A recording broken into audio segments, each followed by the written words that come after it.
जामशोरे में शागिर्दनि पारां सालियानी फीस माफ़ न करण ऐं ऑनलाइन क्लासिस ख़िलाफ़ एहतिजाजी मुज़ाहिरो कयो वियो। सिंध यूनिवर्सिटीअ जे शागिर्दनि काबू खान उमराणी, वसतुल्ला तेवड़ो ऐं ॿियनि जी अॻुवाणी में साईं GM सैयद चौक खां एहतिजाजी रैली कढी जामशोरो प्रेस क्लब अॻियां एहतिजाज करण बैदि जामशोरो फ्लाईओवर हेड ब्रिज हेठां धरणो हयो। उन मौक़े ते एहतिजाज कंदड़नि चयो त सिंध जे यूनिवर्सिटियुनि में पढ़ंदड़ समूहनि शागिर्दनि जी फीस माफ़ करे खेनि रिलीफ फराहम कयो वञे, छो जो सिंध जे आबादीअ जे वॾे हिसे जो गुज़र सफ़र ज़राअत ऐं नंढड़नि कारोबारनि ते आहे, जेके माकड़ ऐं लॉकडाउन सबबि सख़्तु मुतासिर थी चुका आहिनि। सॼी सिंध में या पाकिस्तान में जेके ऑनलाइन क्लासिस हलाइनि था, ऑनलाइन क्लासिस हलाइण जो सोचनि पिया था, पर इहे असांखे बिना सहूलियतुनि जे ऑनलाइन क्लास हलाइनि पिया था।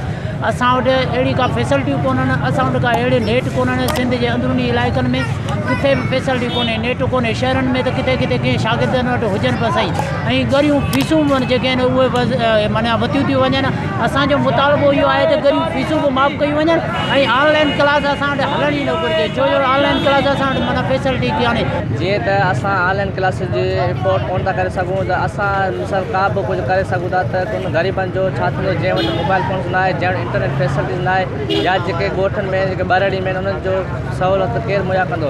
उन्हनि चयो त हायर एजुकेशन कमीशन जे हुक्म तहत शुरू कयल ऑनलाइन क्लासिस वारो निज़ाम शागिर्दनि खे सवाइ ज़हनी मफ़लूज बणाइण जे ॿियो कुझु बि न आहे। सिंध जे यूनिवर्सिटियुनि में पढ़ंदड़ 80% शागिर्दनि जो तालिक़ ॿाराड़ी वारनि इलाइक़नि सां आहे, जिते इंटरनेट, एंड्रॉइड मोबाइल, लैपटॉप जहिड़ियूं सहूलियतूं मौजूदु न आहिनि। शागिर्दनि आला अख़्तियारनि खां मुतालबो कयो त सालियानी फीस माफ़ करे ऑनलाइन क्लास वठण लाइ शागिर्दनि खे सहूलियतूं फराहम कयूं वञनि ऐं निसाब खे मुख़्तसिर करे जदीद तालीमी सिस्टम मूजिब बणाए वञे। विज़िट कयो अवामी आवाज़ मीडिया ग्रुप जी वेबसाइट awamiawaz.pk।